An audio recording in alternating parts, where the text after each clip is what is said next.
Assalamualaikum warahmatullahi wabarakatuh.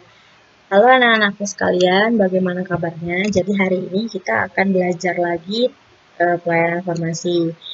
Materi yang akan kita pelajari hari ini adalah di kompetensi dasar 3.2, yaitu menerapkan standar penampilan diri.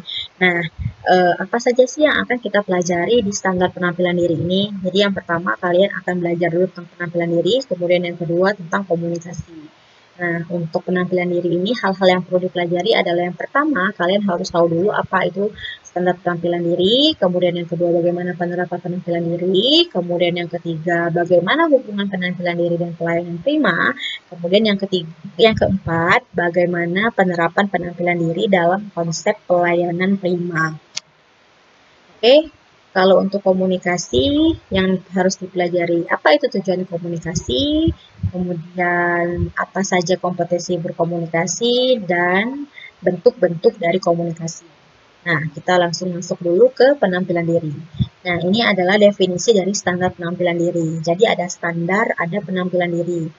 Ini kalau standar dapat diartikan sebagai suatu ukuran yang disepakati. Namanya juga standar. Kalau misalkan kalian ikut lomba Putri Indonesia, itu kan ada standarnya nih. Misalnya harus berusia minimal 18 tahun, kemudian harus pintar, harus cantik, harus tingginya sekian sentimeter. Nah, itu kan namanya standar. Berarti dapat diukur dan ukurannya itu harus disepakati. Kemudian untuk penampilan diri ini disebut juga dengan performance ya. Jadi penampilan diri ini adalah penampilan baik dari diri seseorang maupun organisasi atau perusahaan yang dapat dilihat dan dirasakan oleh orang lain atau pihak lain. Namanya juga penampilan kan, bisa kita lihat, kemudian bisa kita rasakan. Jadi penampilan diri itu tidak hanya dari diri kita sendiri, tetapi bisa juga dari organisasi maupun perusahaan. Jadi apa itu standar penampilan diri? Jadi standar penampilan diri adalah penampilan diri seseorang, organisasi, atau perusahaan yang sesuai dengan standar yang berlaku, baik di lingkungan pribadi, lingkungan masyarakat, maupun lingkungan kerja. Nah, ini adalah definisinya. Kemudian, ini sedikit kutipan, jadi kecantikan atau kemapanan bukan hanya dilihat dari luar saja, tapi harus diiringi dari dalam. Oleh karena itu, perilaku juga harus diperhatikan dalam berpenampilan. Jadi, kalau misalkan orang bilang cantik atau tampan itu dilihat dari wajahnya saja, itu tidak cukup, tetapi harus juga diiringi oleh kecantikan dari dalam atau inner beauty. Salah satu contoh inner beauty adalah perilaku yang baik. Itu. Nah, jadi sekarang kita masuk ke dalam penerapan penampilan diri.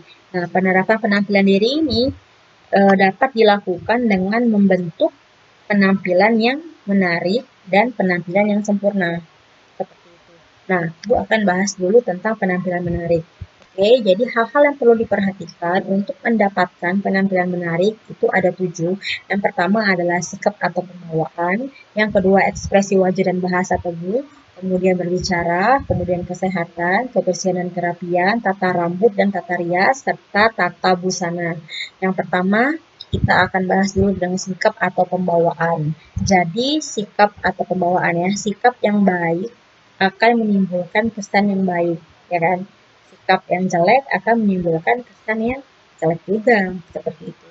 Nah, sikap atau pembawaan ini bisa dinilai yang pertama dari cara berjalan, cara berbicara, cara makan, cara duduk, dan cara berdiri.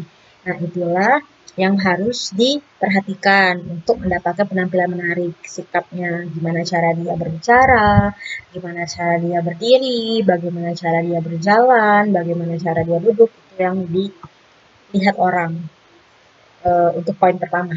Kemudian untuk poin kedua itu adalah ekspresi wajah dan bahasa tubuh.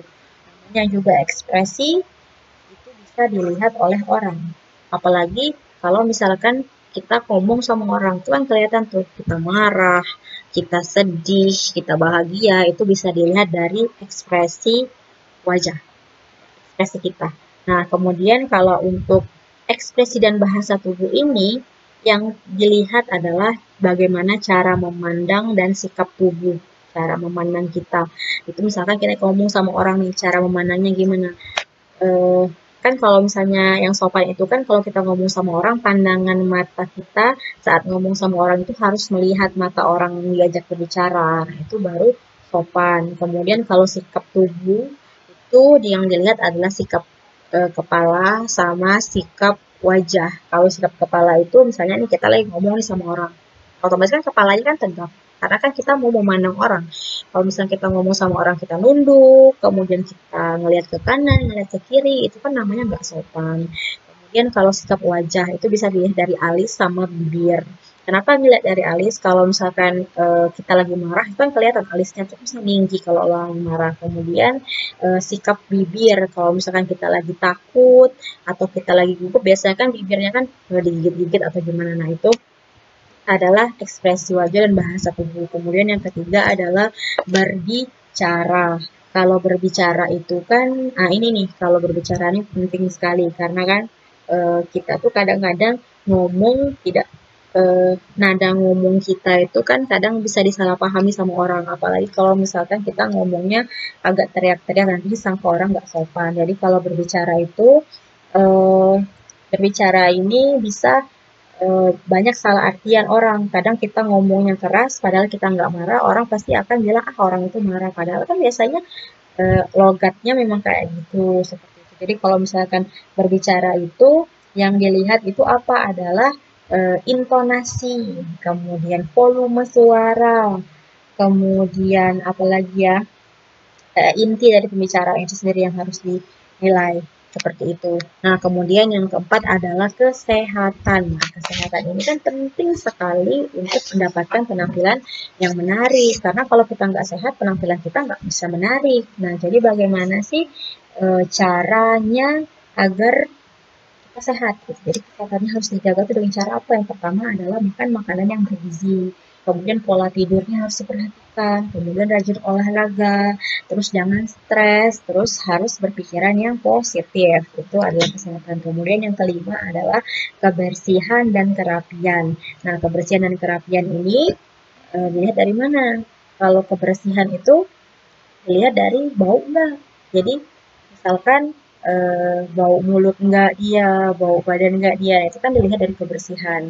Kalau misalkan orang ini bau mulut atau bau badan, pasti orang kan nggak mau deket-deket sama dia. Jadi untuk kebersihan ini adalah menjaga bau badan dan bau mulut. Terus yang kedua adalah kerapian. Kerapian ini dinilai dari gimana sih cara kita berpakaian, rapi nggak pakaian kita, disetrika nggak, kemudian kuku kita panjang atau tidak, itu kan dilihat juga. Kemudian kalau yang cowok-cowok rambutnya disisir nggak, kemudian kalau cewek yang tidak berhijab rambutnya juga, terus kalau cewek yang berhijab hijabnya rapi nggak, nah itulah poin kebersihan dan kerapian. Kemudian untuk tata rambut dan tata rias. Kalau tata rambut ini harus disesuaikan dengan bentuk muka, bentuk tubuh. Kemudian sama profesi, waktu, usia. Itu juga disesuaikan. Nah, kemudian tata rias ya. Tata rias ini juga disesuaikan kemana kalian akan pergi. Kalau misalkan kalian hanya mau ke kantor, tidak mungkin kan riasannya atau make up-nya itu kayak kita mau ke kondangan yang menor. Itu kan tidak sesuai dengan eh, situasi. Nah, kemudian yang terakhir adalah tata busana. Kalau tata busana ini juga dilihat dari di mana kamu akan pergi. Misalkan kamu mau ke kantor, nggak mungkin kan kamu ke kantor menggunakan kebaya. Nah, kecuali kalau emang ada event-event tertentu di kantor. Nah, jadi kalau untuk tata busana sendiri itu juga disesuaikan dengan tema atau kemana kamu akan pergi.